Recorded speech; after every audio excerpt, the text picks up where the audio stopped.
Bonjour à tous, bienvenue dans ce lieu de prière. Nous sommes là pour nous faire du bien. Je vous rappelle, pour ceux qui ont des enfants, qui souhaitent leur permettre de suivre le culte pour les enfants, donc la reprise a lieu aujourd'hui. En ce qui concerne les tout petits, eux, ça ne s'arrête pas. Mais pour les autres, à partir de 3 ans, sont en bas. Donc, vous avez 4 classes. Alors, ils ont choisi des noms cette année. Donc, on a les écureuils, les koalas, les castors et les lynx. Voilà. Ils ont un œil de lynx, les grands, là. Voilà. Donc, il y a 4 groupes en bas et je voudrais remercier aussi les moniteurs, monitrices qui ont réaménagé la salle dans laquelle les enfants se réunissent pour le temps des chants. Ils ont refait des belles peintures. Donc, les parents, n'hésitez pas à descendre voir à la fin du culte quand vous irez récupérer vos enfants. Merci d'ailleurs de les récupérer assez rapidement pour libérer les moniteurs. Une monitrice. Et voilà, donc n'hésitez pas à aller voir. Bon, c'est pas tout à fait fini, il y a encore le sol à finir, mais c'est en bonne voie. Et les monitrices ont donné tout leur cœur dans cet aménagement. On veut les remercier. Alors ce matin, aujourd'hui, c'est un jour un peu spécial puisque nous avons des jeunes qui s'engagent avec le Seigneur. Et ils ont compris que Jésus était leur sauveur. Alors on veut chanter avec eux, je sais qu'il m'a sauvé. Est-ce que vous savez que Jésus vous a sauvé? Amen. Voilà, donc on va chanter avec eux et pour eux. D'ailleurs, tous les chants, je les ai choisis pour eux, par rapport à leur engagement.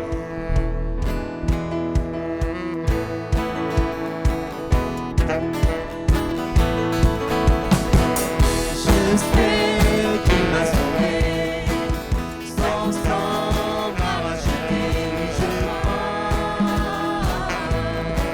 oui je crois,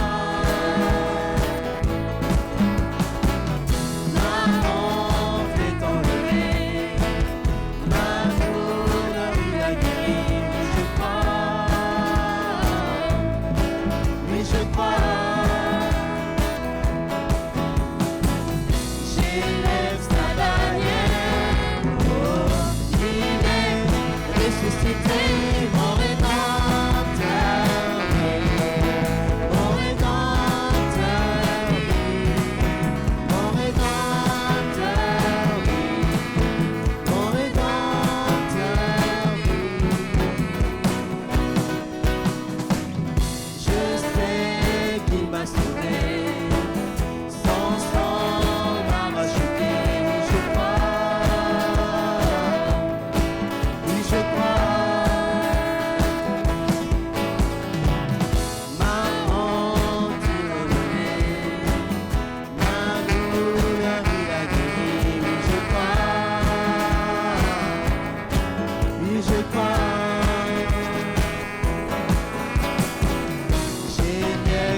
Mon Rédempteur,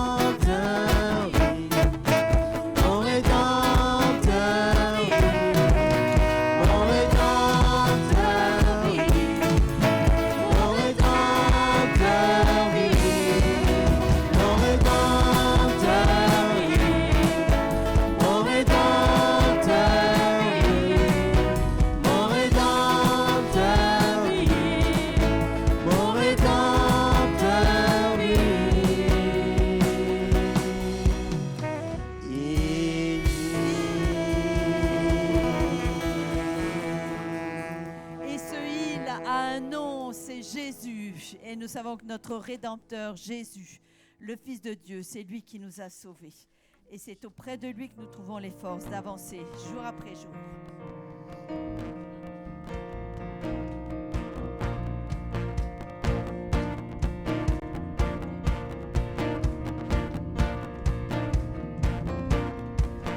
Notre force sera renouvelée en nous attendant à Dieu, en nous attendant à Dieu. Notre force sera renouvelée en nous attendant à Dieu, en nous attendant à Dieu. Tu n'es à jamais Seigneur, espoir, puissant libérateur.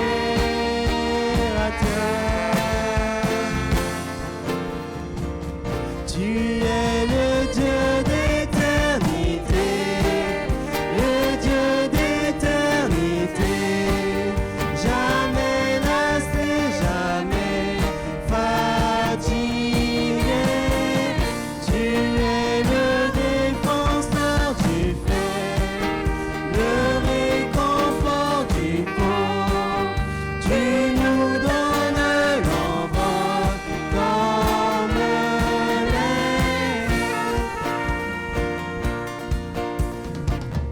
notre force sera renouvelée en nous attendant à Dieu, en nous attendant à Dieu.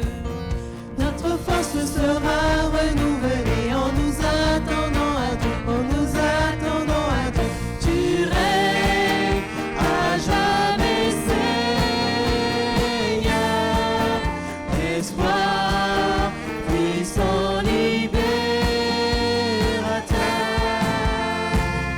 Tu es le Dieu d'éternité, le Dieu d'éternité, jamais lassé, jamais fatigué. Tu es le défenseur du frère, le réconfort du pauvre. Tu nous donnes l'envol comme l'air.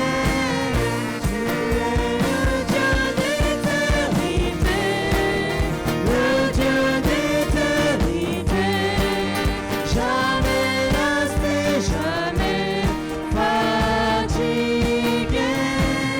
Tu es le réconfort du frère, le réconfort du pauvre. Tu nous donnes l'envol comme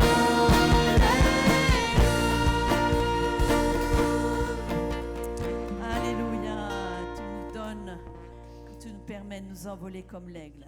Alors, c'est des jeunes qui s'engagent. Ils ont encore la force de la jeunesse. Mais quel que soit notre âge, on peut s'envoler avec le Seigneur et rester toujours auprès de lui, demeurer dans sa grâce.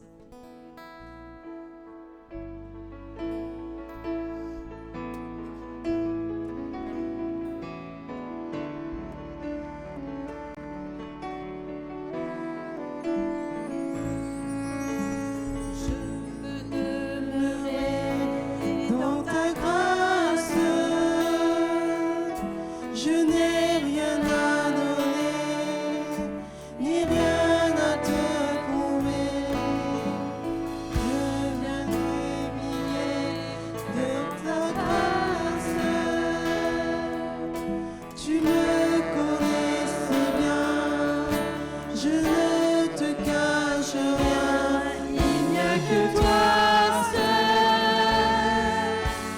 seul, ô mon Jésus, qui ai connu mes craintes et mes frayeurs. Il n'y a que toi seul, ô mon Jésus, de mon regard vienne apaiser mon cœur. J'apprends à mourir à moi-même. Je choisis ton chemin, j'abandonne le mien. Ton esprit me dit, et mon Seigneur,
seule la présence de Jésus peut nous soutenir jour après jour. Et avant d'écouter la parole, j'aimerais chanter avec nos jeunes qui vont se faire baptiser cette prière qu'ils peuvent faire pour eux-mêmes. Me voici, Seigneur, pour faire ta volonté. Et je te donne mon cœur.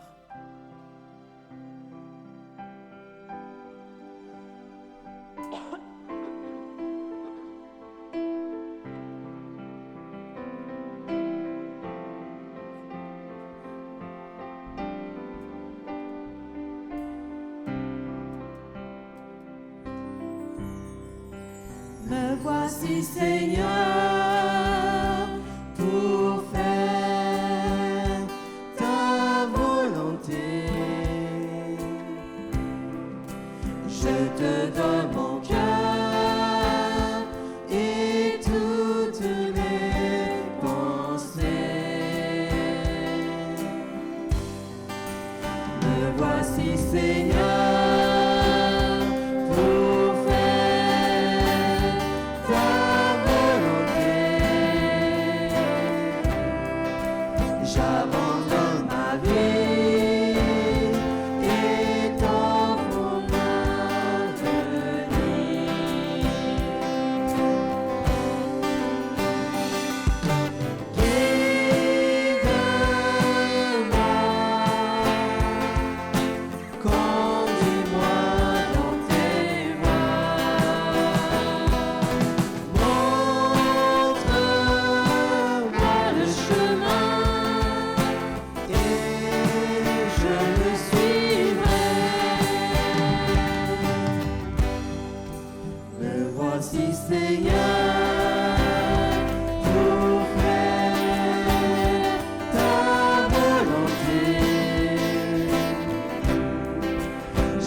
à toi.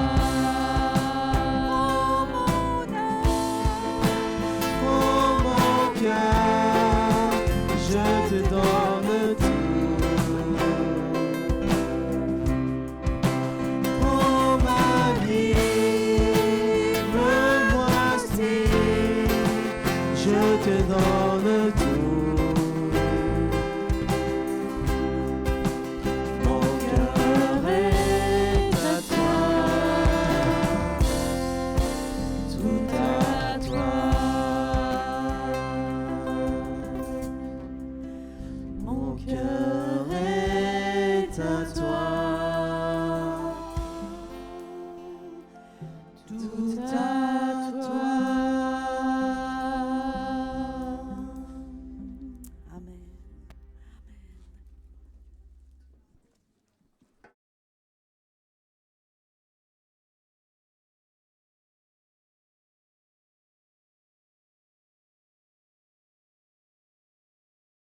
Que je n'ai pas vu. Vous y êtes quelques-uns que je n'ai pas encore salués, mais on se rattrapera à la fin du culte. Alors, j'aurais voulu qu'un des jeunes qui a fait la sortie de dimanche dernier, à Royan, le week-end dernier, puisse nous dire quelques mots. Alors, s'il y a un volontaire, avant que je désigne. Et vous parler sur un événement qui, pour moi, est très, très important dans la Bible. Si vous voulez, quand Christ est mort, qu'il a commencé à évangéliser, enfin plutôt que les apôtres ont commencé à évangéliser, à Jérusalem d'abord, dans toute la Judée, ils ont pénétré en Samarie, en Galilée, donc la partie nord, et puis l'évangile a pris de l'extension, a continué ses ramifications en Asie, donc en touchant la Turquie, en touchant l'Afrique aussi. Touchant également vers l'est de l'Asie, donc pénétrant dans les grandes steppes de l'est de Jérusalem.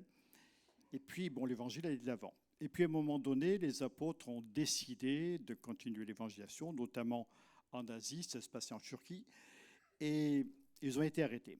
Ils ne voyaient aucune porte qui s'ouvrait, ça paraissait particulièrement compliqué pour eux, et ils se sont dit, que se passe-t-il ? Et durant une nuit, l'apôtre Paul, l'apôtre, a eu une vision.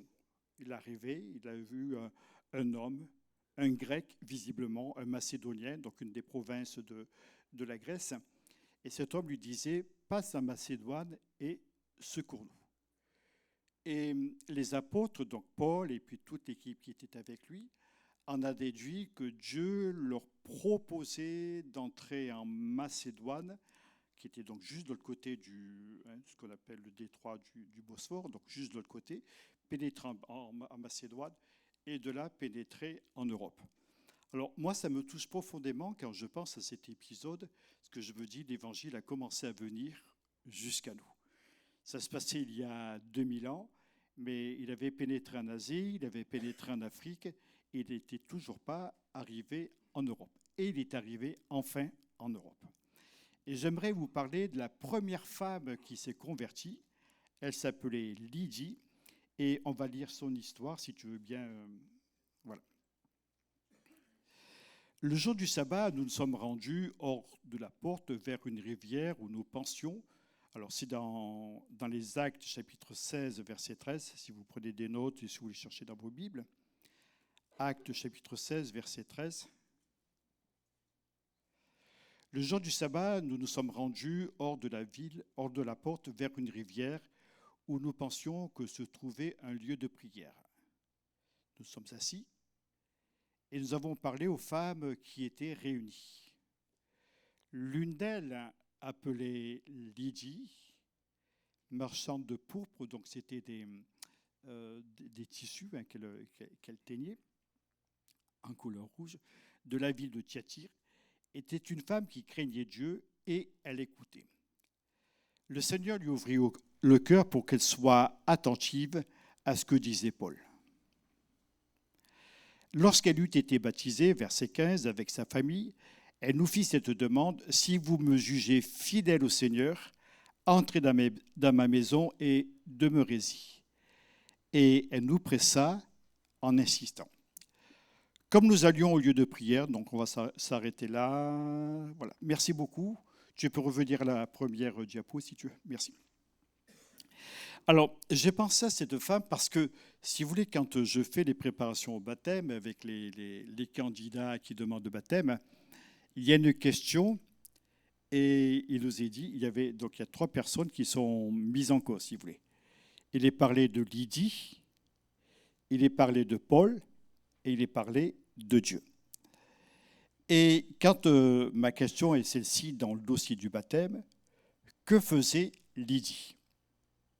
Alors, la plupart d'entre eux, je dirais 99%, enfin, je ne sais plus combien auront eu le polycope entre les mains, je ne sais pas combien j'en ai corrigé, je ne sais même pas combien j'ai fait de baptême, ne serait-ce qu'à Poitiers, il faudrait que je décompte un jour. La plupart d'entre eux me disent « elle était marchand de pourpre ». Alors, ils ont raison parce qu'ils lisent ce qui est écrit. Alors moi, chaque fois, je suis frustré. Alors je me dis, j'ai dû poser ma question comme une patate, parce que si tous me répondent à côté, c'est que la question est mal posée. Qu'est-ce que vous en pensez ? Mais bon, vous savez que plus on est né près du soleil, et moins on a envie de travailler. Donc, il faudrait que je modifie mon polycope, et puis je ne le fais pas. Et chaque fois, je me dis, tiens, il faudrait que tu modifies ton polycope. Et c'est ça depuis des siècles, en fait. Voilà. Et la question qui est posée, que faisait-elle ? En fait, elle écoutait Dieu. Elle écoutait parler Paul. Alors, en fait, elle écoutait parler Paul. Alors, il y avait Lydie qui écoutait, Paul qui parlait, et on l'a lu dans le texte. Elle ouvrit son cœur à la parole de Dieu parce que le Seigneur lui ouvrit le cœur. Donc, j'aimerais vous parler sur ces 3 personnes.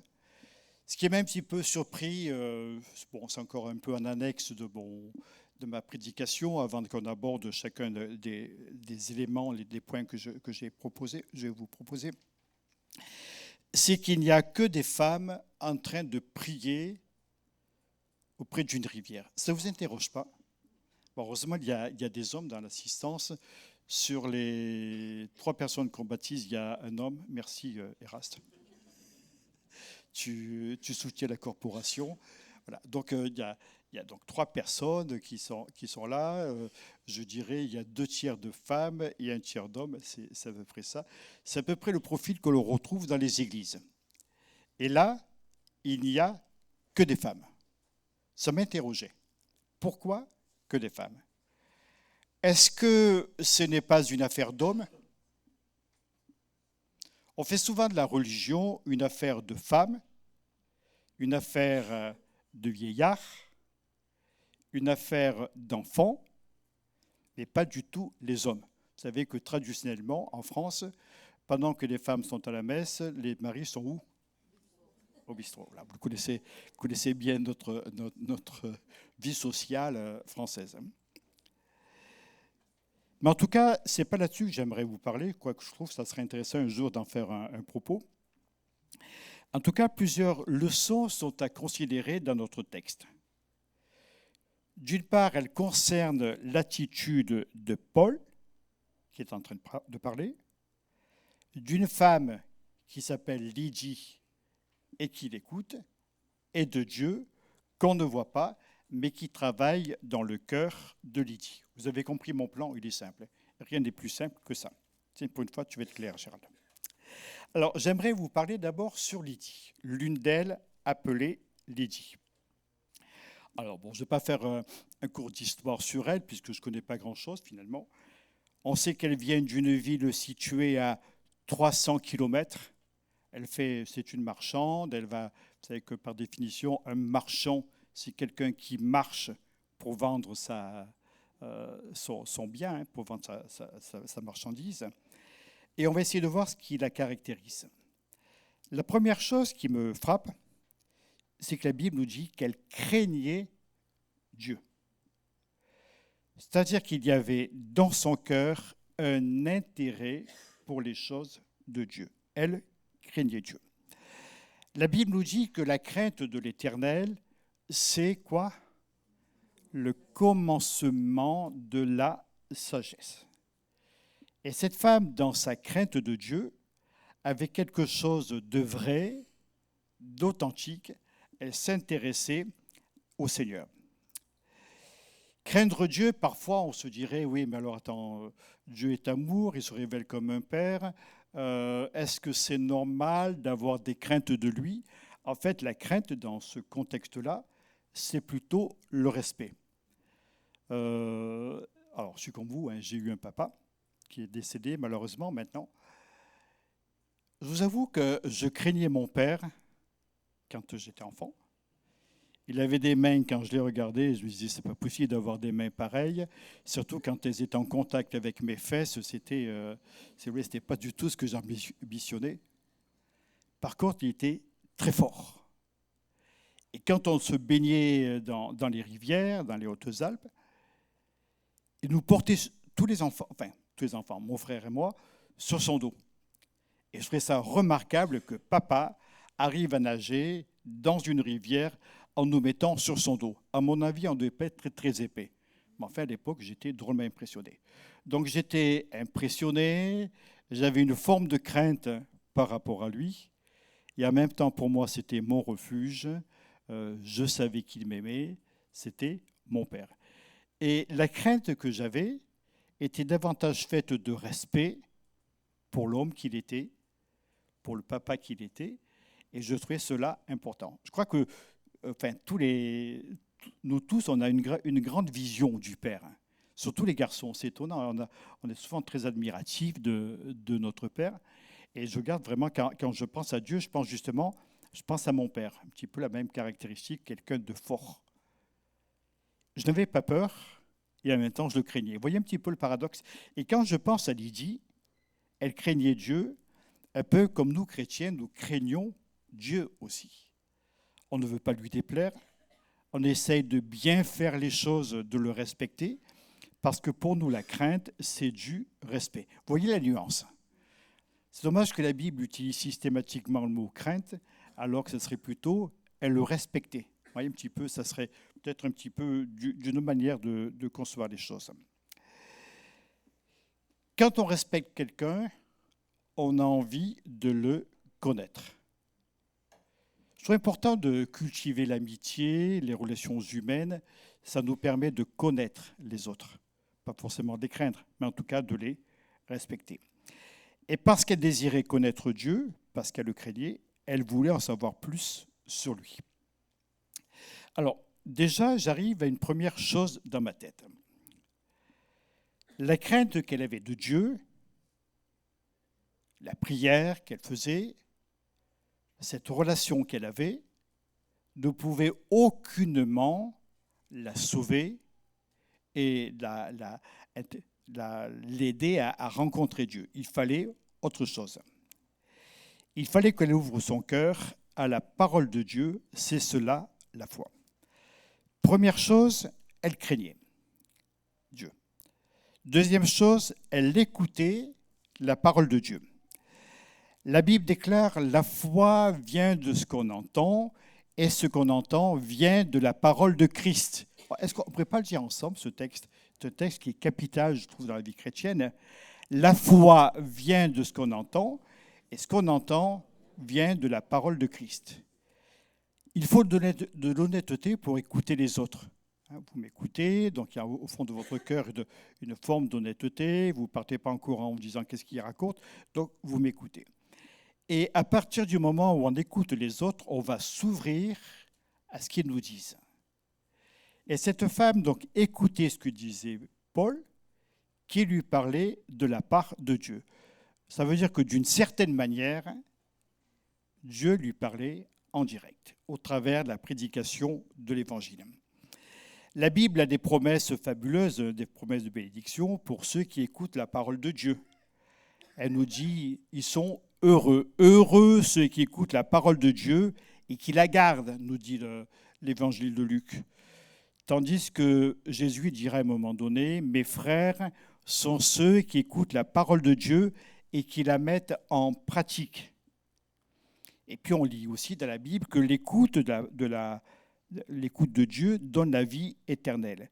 Celui qui écoute ma parole, dit Jésus, et qui croit à celui qui m'a envoyé a la vie éternelle. Troisième chose pour cette femme, le Seigneur lui a ouvert le cœur. Donc non seulement elle a du respect pour Dieu, non seulement elle écoute les choses de Dieu énoncées par Paul, mais en même temps, Dieu agit dans sa vie en lui permettant que son cœur s'ouvre à la parole de Dieu. Vous savez, on peut écouter quelqu'un qui nous parle et comprendre avec notre intelligence. Ouais, on comprend, c'est logique, etc., etc. Mais ça ne va pas très très loin dans notre tête. On a besoin que ça aille un peu plus loin dans notre tête, dans notre esprit. La vérité doit pénétrer dans notre cœur, c'est le siège de nos émotions, de nos sentiments, de nos affections. Et si nous écoutons de tout notre cœur, moi je suis persuadé que Dieu veut nous parler.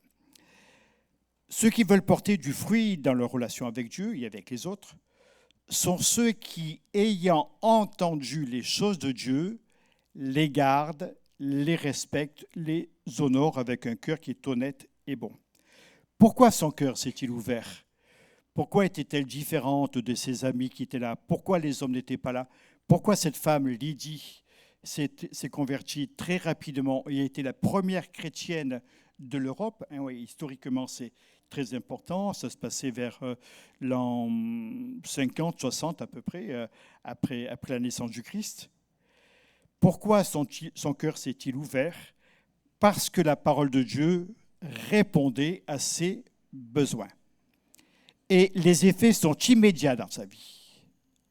Elle entend, elle reçoit, elle croit et elle va se faire baptiser.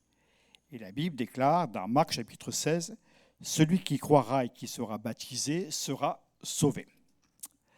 Alors après vous avoir parlé sur Lydie, j'aimerais qu'on aille un petit peu plus loin. Si elle écoutait, c'est que quelqu'un lui parlait. Vous trouvez ça à peu près logique? En général, quand on écoute, c'est que quelqu'un est en train de nous parler. La découverte de Dieu se fait donc par la parole. Il y a un phénomène que je ne m'explique pas, mais qui apparaît très nettement dans les Écritures et que je vois s'accomplir en tant que pasteur dans la vie de personnes. C'est que la parole de Dieu, qui est donnée par un prédicateur, qui est lue dans la Bible, qui est témoignée par les uns et par les autres, a une puissance extraordinaire. Vous allez dire, ah bon, des mots ont une grande puissance. Savez-vous que sur Terre, le poids des mots est beaucoup plus fort que le poids des armes? Je dis, ouais, mais ça... Je vais avec un bazooka, j'élimine tout le monde. Non, ce n'est pas tout à fait ça. Tu peux tuer des corps, tu peux tuer des gens, mais tu ne peux pas les convaincre. Et j'ai été surpris de voir que souvent, des hommes se sont imposés simplement par la puissance de la parole. Je parlais tout à l'heure avec Karel de Nelson Mandela, en Afrique du Sud. Cet homme s'est imposé auprès de la population par l'autorité de sa parole. Je pense à cet homme, Martin Luther King, qui par sa parole a fait quand même vaciller un petit peu l'empire des États-Unis. C'était quelque chose d'assez fort, la puissance de sa parole. Lorsque la Bible nous parle de la parole de Dieu, elle nous dit qu'elle est plus tranchante qu'une épée à double tranchant. Elle est comparée à une semence indestructible. Vous avez déjà vu de plantes qui poussent à un endroit et que vous n'arrivez pas à l'éradiquer. Je vous racontais l'histoire d'un figuier. Il est sur notre propriété, ici, à l'église, là, sur le parking. Vous avez un mur, vous avez le sol, et le figuier pousse à l'encoignure du mur et du sol. On l'a arrêté, on l'a arraché combien de fois? On l'a coupé, on y a tiré dessus, on lui a dit des paroles malveillantes, casse-toi, etc. il ne bouge pas. On a essayé de tout faire pour le détruire, on n'y arrive pas. Alors, je ne sais pas, vous l'auriez planté en plein champ, vous l'aurez mis de l'engrais, tout ce que vous voulez, il n'aurait peut-être jamais poussé. Là, il trouve un endroit pernicieux où il va se caler et il pousse allègrement. Et figurez-vous qu'il n'y a pas longtemps, j'ai mangé une figue. J'ai dit, tiens, au moins tu sers à quelque chose. Et puis je ne vous dis pas, parce qu'il y en a d'autres qui arrivent derrière, mais je ne vous dis pas pour quand. Je les réserve à Hélène. Voilà. Si vous voulez, on n'arrive pas à le détruire. C'est la puissance, si vous voulez, d'une graine. Et la Bible déclare que la parole de Dieu est comme une graine, une semence qui est plantée dans notre cœur. Il n'y a que notre cœur à nous qui peut l'arracher. Mais personne ne peut rien faire. À la maison, on a un oiseautier magnifique qui a nourri quelques estomacs de l'église, Et on a mis des grosses poutres, vous savez, en chaîne, style voie ferrée, là, sur le pourtour, pour essayer un petit peu de le canaliser. On s'est rendu compte que les plantes, les noisettes qui ont germé et qui poussent dessous, le soulèvent. C'est dingue. Elles arrivent à soulever les madriers que nous, on a du mal à porter à deux. Incroyable. Elles le soulèvent comme ça, tranquillement, plan-plan. La puissance de la semence, la puissance de la graine, la puissance de la parole de Dieu, qui est comme une semence indestructible. Alors, la parole de Dieu a une autorité. C'est une parole qui sauve. Et c'est la parole qui convainc nos cœurs et nous amène à rencontrer le Seigneur.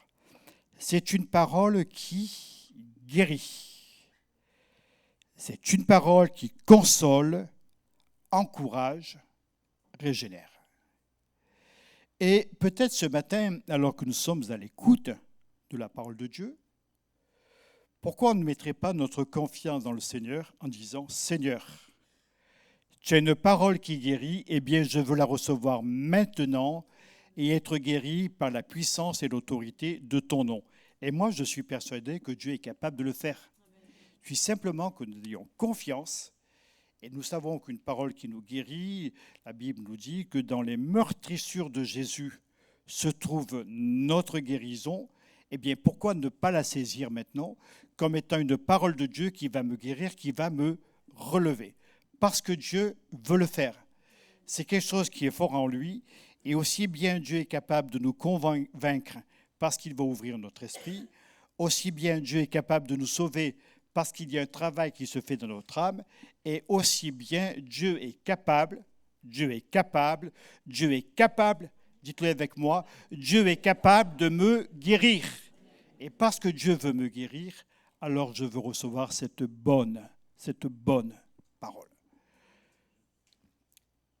Il y a plusieurs cas au milieu de nous, de gens qui sont en détresse, en difficulté. Je regardais mon frère qui jouait du tam-tam tout à l'heure. Mon frère Janou. Tu es où, Janou? Il est sorti pour le bébé, peut-être. Je pensais à lui dans sa santé. S'il peut recevoir une parole de Dieu, il sera guéri. Amen. Et nous voulons vraiment, que chacun d'entre nous, recevoir une parole de guérison, une parole d'encouragement, une parole de salut. La Bible déclare la foi vient de ce qu'on entend, et ce qu'on entend vient de la parole de Christ. Mais pour être attentif à la parole divine, pour la comprendre et la recevoir, il faut que le Seigneur ouvre notre cœur. Et c'est ce que Dieu a fait. Il a ouvert le cœur de Lydie. Elle n'avait rien d'autre qui la caractérisait. Et c'est pour ça, j'insiste, pour ceux qui vont se faire baptiser au prochain baptême, au AUX, prochain baptême avec un S et baptême aussi avec un S. Ceux qui vont se faire baptiser, qui vont travailler ce polycope, rappelez-vous, parce que à l'écouter, cette notion d'écoute l'a conduite à recevoir les choses de Dieu dans sa vie. Alors Dieu ouvre son cœur, comme il veut ouvrir notre cœur. Quand la parole de Dieu est prêchée, le Saint-Esprit pénètre en nous pour qu'elle soit efficace. Alors bon, je pense à différents textes. Je pense à le jour des actes dans le chapitre 2 des Actes des Apôtres, quand le Saint-Esprit est tombé sur les croyants réunis. Il y a eu tout un tas de gens qui sont venus, parce qu'il y avait du bruit, ils sont venus voir ce qui se passait. Et Pierre commence à prêcher. Et la prédication de Pierre, je vous garantis, Pierre n'a pas pris de précaution en leur parlant. Oui, dit-il, vous avez là l'accomplissement des prophètes, des promesses des prophètes, et Jésus de Nazareth est mort sur une croix. Vous l'avez livré, vous l'avez vendu, vous l'avez fait mourir, mais Dieu l'a ressuscité des morts. Et les gens qui étaient là n'étaient pas présents le jour de la crucifixion de Jésus. C'était des gens qui venaient de la diaspora juive qui était dans le bassin méditerranéen. Ces hommes entendent ça et ils sont convaincus au fond de leur cœur que la parole qu'ils entendent, c'est la parole qui les concerne. Et ces gens se sont dit eux-mêmes, nous l'avons fait mourir, nous l'avons fait souffrir, c'est de notre faute. Pourtant, ils n'étaient pas là. Ils ont eu ce sentiment de culpabilité rattaché à ce sentiment-là. C'est moi qui fais mourir Dieu, qui fais mourir Jésus à cause de mes péchés. Et tout de suite, ils ont dit, qu'allons-nous faire ? Et Pierre leur a dit, repentez-vous, soyez baptisés au nom de Jésus-Christ et vous recevrez le pardon de vos péchés et vous recevrez le don du Saint-Esprit. Alors, il y a des promesses dans la Bible. Tu peux nous mettre Marc, chapitre 16, s'il te plaît, versets 15 à 20. On va lire une promesse. 16, 15 à 20.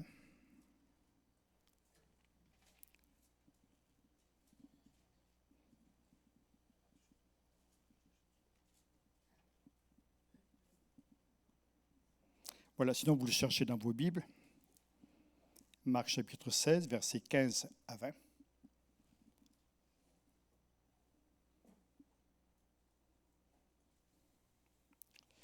Jésus leur dit, allez par tout le monde et prêchez la bonne nouvelle à toute la création. Celui qui croira et qui sera baptisé sera sauvé, mais celui qui ne croira pas sera condamné. Voici les miracles qui accompagneront ceux qui auront cru. En mon nom, ils chasseront les démons, ils parleront de nouvelles langues. Ils saisiront des serpents. S'ils boivent quelques breuvages mortels, ils ne leur feront point de mal. Ils imposeront les mains aux malades et les malades seront guéris.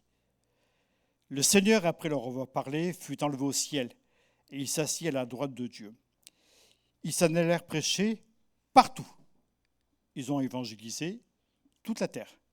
Ils sont partis parler de Dieu. Le Seigneur travaillait avec eux et confirmait la parole par les miracles qui l'accompagnaient. Dieu veut toujours travailler dans l'Église. Il veut toujours travailler dans nos cœurs. Il attend que nous ouvrions notre cœur à son esprit. Alors, simplement pour terminer, que Dieu nous aide à nous ouvrir à son amour, qu'il nous aide à recevoir ce salut, sa guérison, ce renouveau de vie, tout simplement en acceptant le Christ, notre Seigneur, au fond de nous-mêmes. Amen. Alors, je vais baptiser maintenant les 3 personnes qui sont prévues. Approchez-vous, mes amis.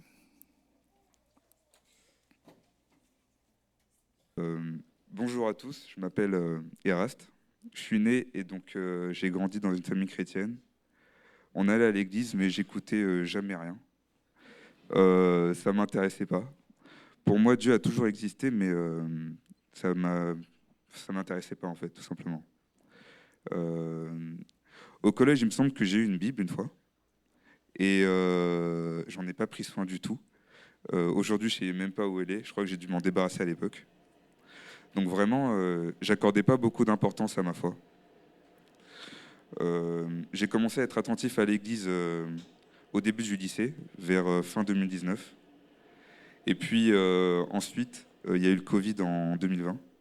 Et donc il y avait de plus en plus de pasteurs et d'églises qui mettaient des cultes en ligne sur YouTube. Et du coup, je regardais aussi un peu de ce côté-là de temps en temps. Donc en ce moment-là, je connaissais l'existence de l'enfer, mais pas du péché, bizarrement. Donc je ne me croyais pas spécialement en danger.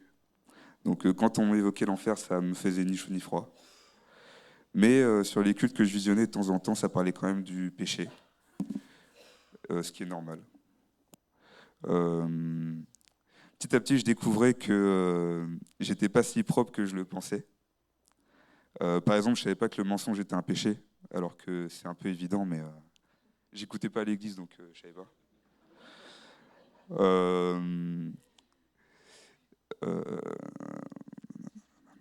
et donc, dès que j'ai appris des petites choses comme ça, et plus j'ai découvert des péchés, parce que je lisais aussi la Bible, donc les 10 commandements, tout ça, je commençais à lire, et plus je me rendais compte que j'étais pas du tout en règle avec Dieu, du coup, à ce moment-là. Et donc, à partir de ce moment-là, dès que je mentais, c'était plus comme avant. Avant, quand je mentais, c'était naturel, je me remettais pas en question, je mentais et puis c'était fait, quoi. Et je mentais souvent, d'ailleurs. Mais à partir de ce moment-là, lorsque je mentais, je me rendais compte que je mentais et je me sentais mal à l'aise. Avant, ça m'arrivait pas. Et donc, à partir de ce moment-là, je me suis mis à prier. Et je crois qu'à cette époque, toutes mes prières, c'était juste « Pardon, Seigneur, pardon, pardon ». C'était que ça, tout le temps, tous les jours. À partir de là, la moindre des choses que je faisais et que je savais, que je connaissais, donc, que c'était mal, ça apportait beaucoup de culpabilité. Et donc, à ce moment-là, j'avais besoin d'une solution parce que vraiment, je me sentais vraiment mal tout le temps, constamment. Et donc, je connaissais déjà la personne de Jésus, mais je ne m'intéressais pas parce que je ne connaissais pas encore tout à fait. Mais dans les prédications que j'entendais, on disait que Jésus sauvait les pécheurs. Alors comme à ce moment-là, j'avais pas d'autre option, du coup j'ai commencé à m'intéresser, j'ai commencé à lire le Nouveau Testament, j'ai découvert l'Évangile que je ne connaissais pas. Et donc j'ai pas eu d'autre choix que de mettre ma confiance en Jésus du coup. Ça s'est pas fait du jour au lendemain. J'ai découvert la grâce et l'amour, alors qu'avant, on parlait de crainte tout à l'heure. En fait, avant, j'avais pas le respect de Dieu, mais j'avais vraiment la peur de Dieu. Enfin, j'aime plus la peur de l'enfer, en fait. Et petit à petit, j'ai découvert la grâce et l'amour de Dieu au fil du temps. Et voilà, c'est comme ça que ma marche chrétienne a commencé, du coup. Merci de m'avoir écouté.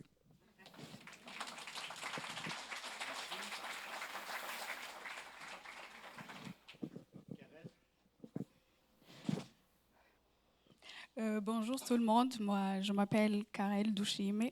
Bon, pour commencer, moi je suis née dans une famille chrétienne catholique. Bon, on allait à l'église comme tout le monde. Quand j'étais ado, j'étais dans la chorale et tout.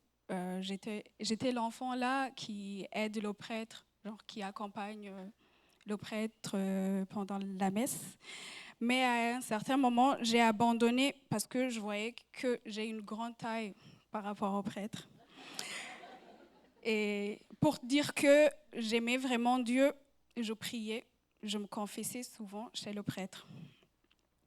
Mais vraiment, j'ai eu la chance de grandir avec un père qui me disait que tout cela ne servait à rien si je n'ai pas l'amour envers les autres ou si je n'aide pas les autres en cas de besoin.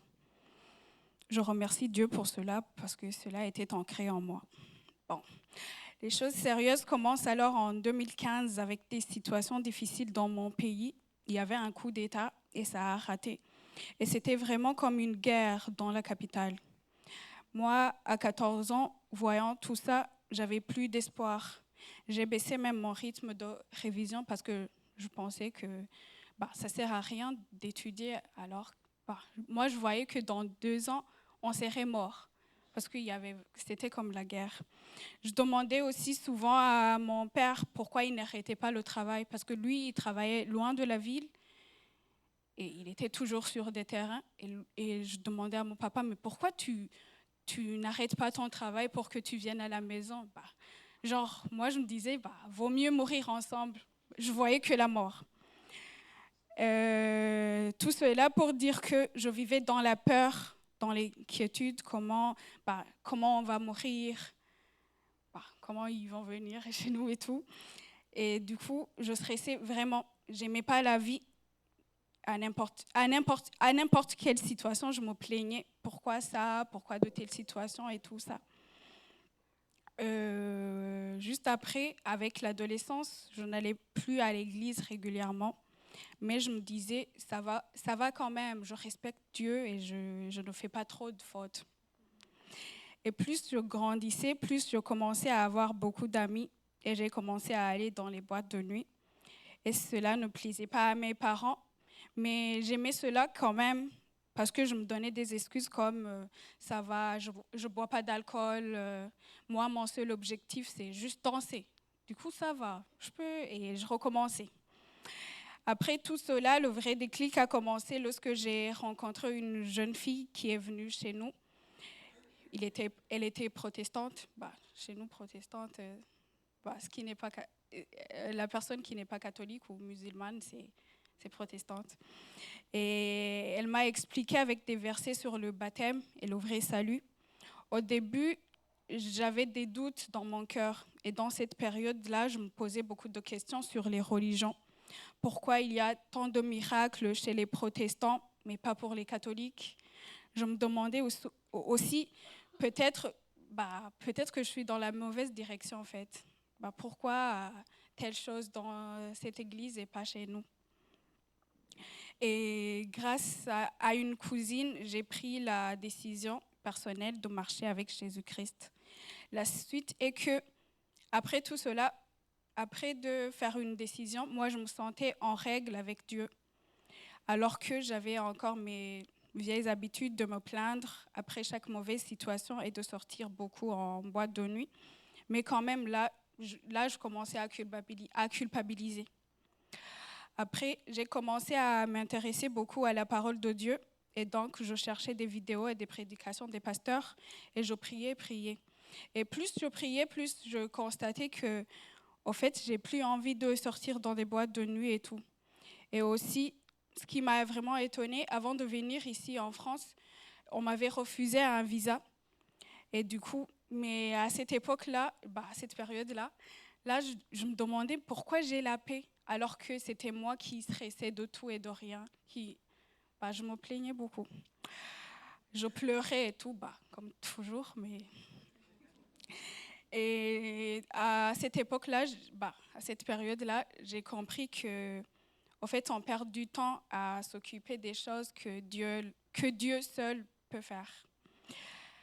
Après, je suis venue en France et j'avais prié pour que ma relation avec Dieu continue à grandir et gloire à Dieu. J'ai eu une église, famille, des amis en Christ où je me sens mieux et qui ne cesse de me montrer l'amour et qui m'aide toujours à grandir spirituellement. Et je vous remercie beaucoup pour votre amour, vos prières et bienveillance envers les autres. On m'avait baptisée quand j'avais 3 mois de naissance. Le jour-là, je vous avoue, c'était la décision de mes parents parce que je n'avais pas conscience et j'ai vu les photos. Et aujourd'hui, je décide de me faire baptiser parce que c'est un engagement que je veux prendre, parce que Jésus est mort pour la croix et est mort à la croix pour moi, pour mes péchés. Et j'ai décidé de croire en lui et de suivre sa voie. Amen.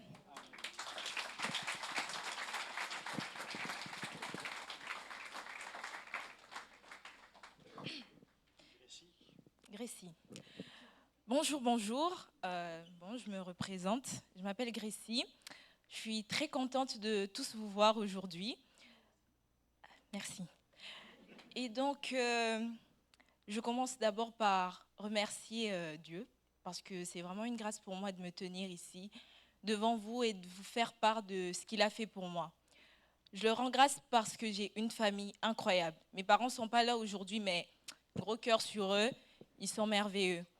Ma tata est là, gros cœur sur elle aussi, et mes frères et sœurs aussi. Merci de rigoler un peu parce qu'ils savent que je vais faire n'importe quoi. Du coup, ils vont se moquer de moi à la maison, donc soyez sympas. Alors, ce que j'aime avec les témoignages, c'est que pour la personne qui témoigne, c'est une façon de se rappeler de ce que Dieu a fait pour elle.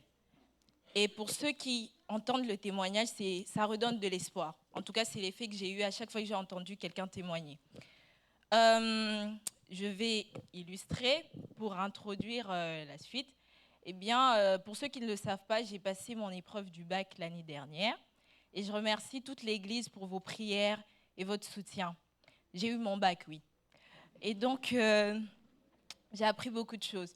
Chaque année, lorsqu'on commence une nouvelle année, j'ai tendance à prier et à demander à Dieu de découvrir encore plus de lui, d'avoir une autre facette de lui, de connaître encore davantage sur lui. Pourquoi ? Parce que j'ai beaucoup d'admiration envers mes parents qui sont vraiment, vraiment dans les choses de Dieu. D'ailleurs, c'était soit j'étais chrétienne, soit j'ai pas de maison. Parce qu'on ne tolère pas ça chez nous. Et donc, la technique même que mon père avait pour nous forcer à aller à l'église, c'est qu'il se réveille super tôt, il réveille personne, il s'apprête. Si tu n'es pas debout, sache que quand il va rentrer, ça va barder. Donc oui, et il fallait qu'on se lève. Et mes frères et sœurs sont témoins, ils pouvaient se lever, ils ne me réveillent pas. Donc ils vont, ils font le dimanche, ils arrivent, on va te punir.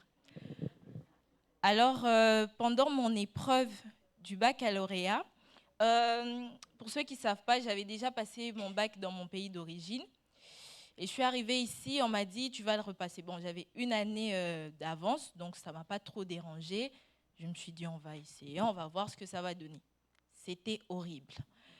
Et donc, j'ai commencé l'année, tout ça, il fallait sociabiliser, il fallait apprendre, il y avait beaucoup de stress, tout ça. Mais je n'avais pas encore pris conscience. Plus l'épreuve du bac approchait, plus c'est là que je comprenais qu'il faut que je réussisse. Et donc, ils arrivent, ils me disent, oui, finalement, tu dois passer les épreuves que tu n'as pas passées avant. Donc, le bac de français, des petits tests, tout ça. Je dis, non, je ne vais pas passer. Ils me disent, oui, tu vas passer. Alors, après ça, je réfléchis, je me pose. Là, je me souviens, je me rappelle du verset qui dit que ceux qui espèrent en l'Éternel ne seront point confus. Et moi, je lui dis, Dieu, je suis très confuse, pardon. Donc, ce n'est pas normal. Il faut que tu répares ça. Et donc, je réfléchis, j'en parle à mes parents, encore plus confus que moi. Donc, je prends le temps d'y penser et je leur demande s'il n'y a vraiment pas une autre option. Ils me disent, oui, on peut te faire une reconnaissance de ton diplôme que tu as eu dans ton pays, mais il y aura beaucoup de contraintes et tout ça et tout ça. Je réfléchis et finalement, je dis, je vais le passer et tout. Je l'ai dit parce que j'avais mal à la tête, pas parce que je voulais. Donc, je dis, finalement, je vais passer l'épreuve et voir ce que ça va donner. Et finalement, j'arrive, je me dis, en tant qu'enfant de Dieu, il faut qu'on se démarque. C'est obligatoire. Pour que les gens puissent vraiment croire en Dieu, il faut qu'on se démarque, il faut qu'on leur montre le Dieu qui est capable de toutes choses. Et même pour avoir une vision de Dieu, pour savoir que Dieu est sauveur, il faut que tu sois en danger. Pour savoir que... Ben oui. Pour savoir que Dieu est le meilleur ami, il faut que tu en perdes beaucoup. Il faut qu'il te trahisse un peu et puis tu comprends qu'il n'y a que Dieu. Pour savoir que Dieu console, il faut beaucoup, beaucoup, beaucoup pleurer. Eh bien, j'ai fait ce choix. Je me suis dit, je vais passer mes épreuves. Et vous savez quoi ? C'est les épreuves où j'ai eu les meilleurs résultats. Oh, j'étais trop contente. Dans ma recherche de la personne de Dieu, j'ai toujours eu Dieu comme une image de père. C'est là où j'étais, Dieu le Père. Je lui demande, il doit me donner parce que je suis son enfant, tout ça. Mais je n'avais pas vraiment l'image de Dieu en tant qu'ami. Et c'est ça qui fait la différence. Parce que quand un ami, c'est vraiment quelqu'un qui on se confie beaucoup. Et vous voyez, même pour les enfants qui sont très proches de leurs parents, qui sont les amis de leurs parents, ils ont plus de privilèges que les autres. Mes frères et sœurs le savent. Donc, j'ai vraiment recherché Dieu. J'ai vraiment voulu voir à quel point je pouvais aller loin dans ma relation avec lui. Et je suis heureuse. Je suis heureuse parce que j'ai pu vraiment découvrir Dieu en tant qu'amie. Et ça m'a même rappelé le vrai but de la vie éternelle.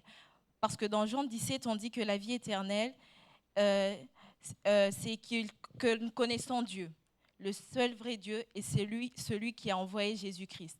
C'est ça le but de la vie éternelle, si vous avez oublié. Donc,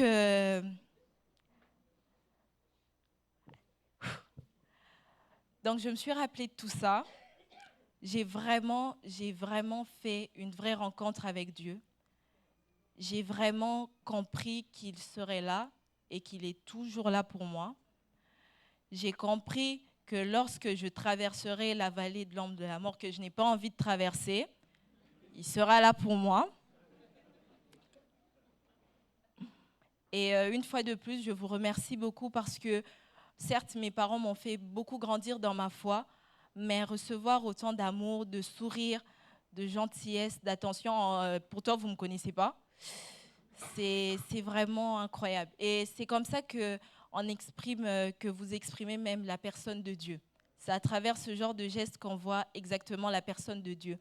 Et même lorsque j'ai continué à marcher avec Dieu, j'ai compris que pour mieux me distinguer des choses du monde, il fallait que je regarde ce que le monde était en train de faire, et je fais tout le contraire. Oui, je suis têtue de temps en temps. Je vous remercie beaucoup.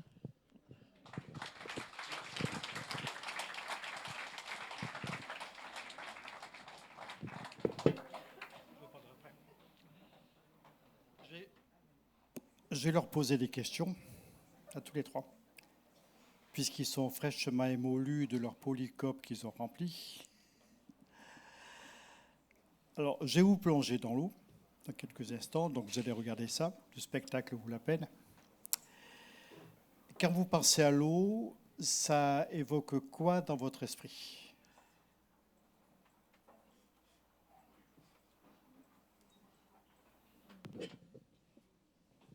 La vie. L'eau, c'est la vie, oui. Et l'eau, tu t'en sers pour quoi ?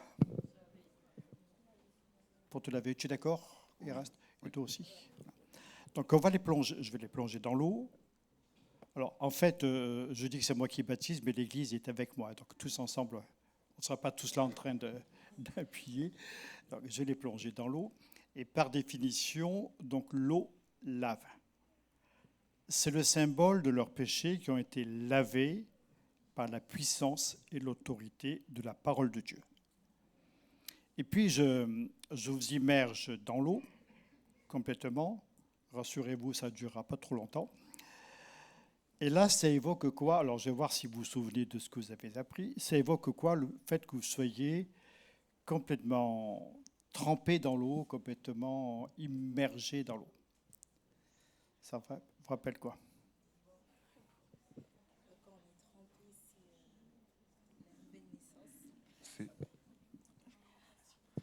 C'est être enseveli.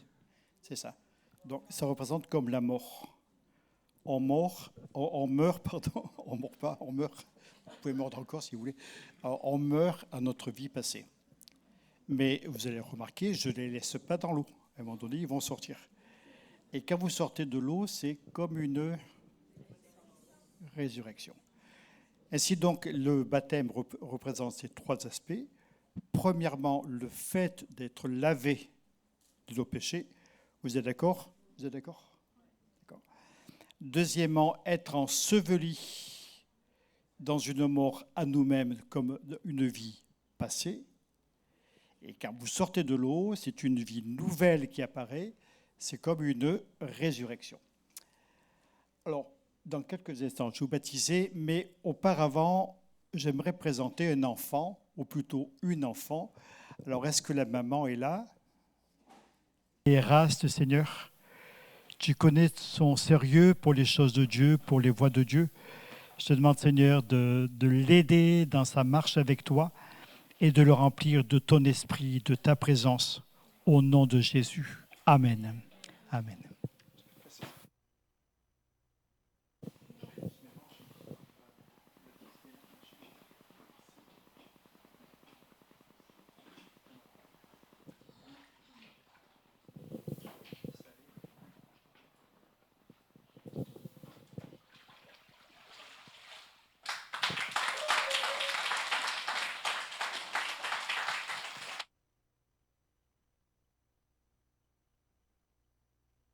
Karel,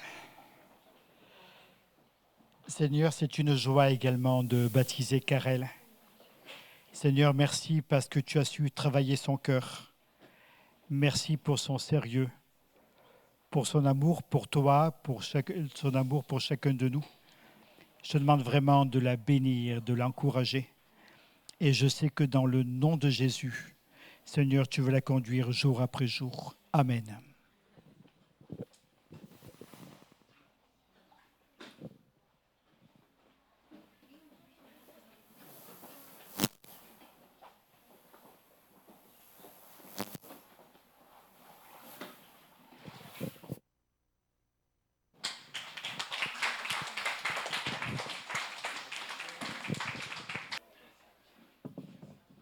Sur elle, sur sa vie.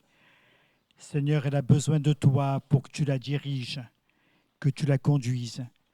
Seigneur, merci pour les expériences de foi qu'elle a pu faire avec toi. Merci pour son sérieux, son désir de t'appartenir et de te suivre. Alors je l'ai baptisée aussi, Seigneur, comme les autres, au nom du Père, au nom du Fils et du Saint-Esprit. Amen.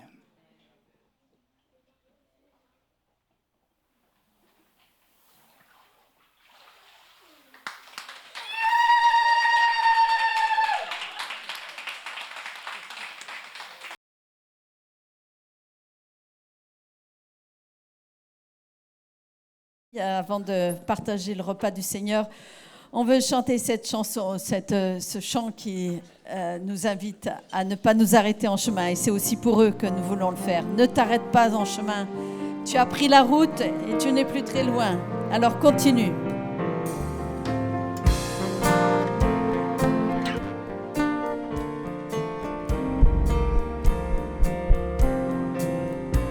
Ne t'arrête pas en chemin.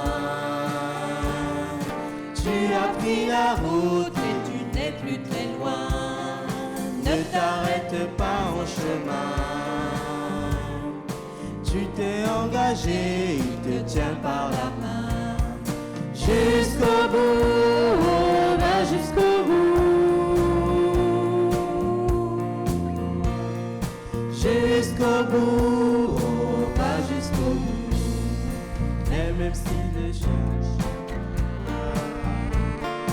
même si ton ciel chaque matin clair et sans ombre à l'horizon, tu t'es engagé, il te tient par la main. Jusqu'au bout, on va jusqu'au bout.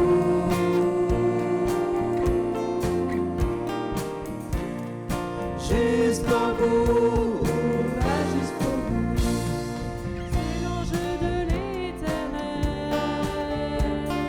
qui campe auprès de ceux qui aiment Dieu. Tu n'es jamais seul en chemin. Tu t'es engagé, il te tient par la main. Jusqu'au bout, on va jusqu'au bout. Jusqu'au bout, on va jusqu'au bout. Jusqu'au bout, on va jusqu'au bout. Jusqu'au bout, on va jusqu'au bout. Amen. Le pasteur est parvenu. Je ne manquerai de rien. Oh, oh, oh, oh.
de joie, tellement de joie. Et tant qu'il se trouve auprès de moi, aucun mal, mon âme, tu ne craindras. Et dans son temps, je reviendrai, je reviendrai. Et si je traverse encore la vallée de l'ombre de la mort, oh mon âme, chante mon âme, puisqu'il m'aime le premier, non rien ne pourra me séparer de son amour, de son amour. Et toujours le bonheur et la grâce m'accompagneront devant sa face, dans sa présence, tellement de joie, tellement de joie. Et tant qu'il se trouve auprès de moi, aucun mal, mon âme, tu ne craindras. Et dans son temps, je reviendrai, je reviendrai. Yahweh, Yahweh, tu fais briller sur moi ton soleil. Yahweh, Yahweh, ta lumière chasse au loin les ténèbres.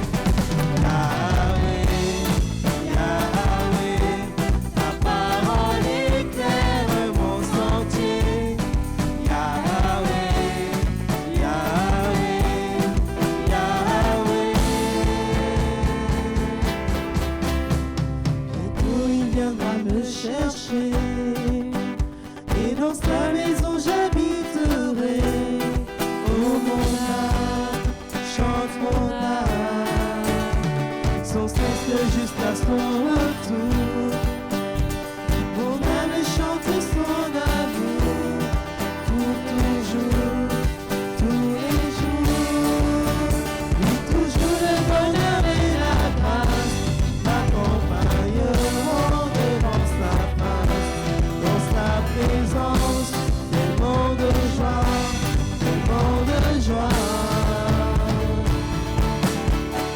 Et tant qu'il se trouve auprès de moi, aucun mal, mon âme, tu ne craindras. Et dans son temps, je reviendrai, je reviendrai. Yahweh, Yahweh, tu fais briller sur moi ton soleil. Yahweh, Yahweh, ta lumière chasse au loin les ténèbres. Yahweh, Yahweh, ta parole éclaire mon sentier. Yahweh, Yahweh, Yahweh. Jésus, Jésus, tu fais briller sur moi ton soleil. Jésus, Jésus, ta lumière chasse au loin les ténèbres. Jésus, Jésus, ta parole éclaire mon sentier. Jésus, Jésus,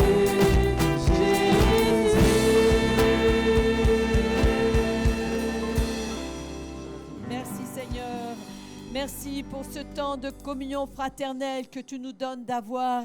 Merci pour ces frères et sœurs qui s'ajoutent à ta famille, Seigneur. Et ce matin, nous voulons vraiment élever ton nom, glorifier ce nom de Jésus qui nous a sauvés, qui nous a ouvert un chemin d'éternité de paix, de joie, Seigneur. Merci, Seigneur, de continuer à faire du bien dans nos vies, dans la vie de chacun, Seigneur, afin que ton nom seul soit glorifié. Élevons le nom de Jésus maintenant. Alléluia, amen. Amen. Et ce pain qui symbolise le corps de Jésus qui a été brisé pour chacun de nous.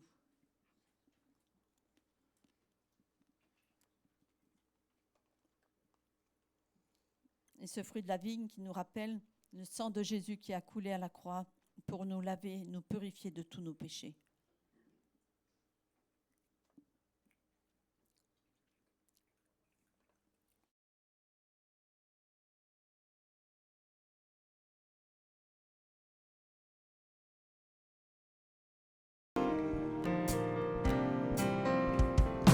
Ne t'arrête pas en chemin.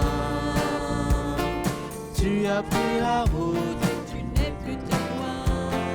Ne t'arrête pas en chemin. Tu t'es engagé, il te tient par la main. Jusqu'au bout, va jusqu'au bout. Jusqu'au bout, va jusqu'au bout. Même s'il est long le chemin, même si ton ciel n'est pas chaque matin clair et sans ombre à l'horizon, tu t'es engagé, il te tient par la main. Jusqu'au bout, va jusqu'au bout. Jusqu'au bout, va jusqu'au bout. C'est l'enjeu de l'Éternel qui comprendrait de ceux qui aiment Dieu. Tu n'es jamais seul en chemin. Tu t'es engagé, il te tient par la main. Jusqu'au bout, va jusqu'au bout. Jusqu'au bout, va jusqu'au bout. Jusqu'au bout, va jusqu'au bout. Jusqu'au bout, va jusqu'au bout. Amen. Et on veut prier avec Pacôme. Nous te sommes reconnaissants, Seigneur mon Dieu, encore pour ce privilège que tu nous permets de pouvoir vivre cette communion fraternelle. Merci encore de nous avoir fait témoins, Seigneur, de ta grâce dans la vie de nos frères et sœurs qui ont décidé ce matin de te suivre, Seigneur mon Dieu. Merci de raccompagner chacun de nous. Merci de bénir aussi ce temps d'agape que nous allons avoir. Et nous comptons sur toi parce que tu es notre Père, tu es notre Dieu. Et nous nous recommandons en toi, Seigneur, parce qu'avec toi, nous savons que nos lendemains sont assurés parce que tu tiens nos vies entre tes mains. Alors que ton nom soit béni, ton nom soit glorifié. Amen. Amen.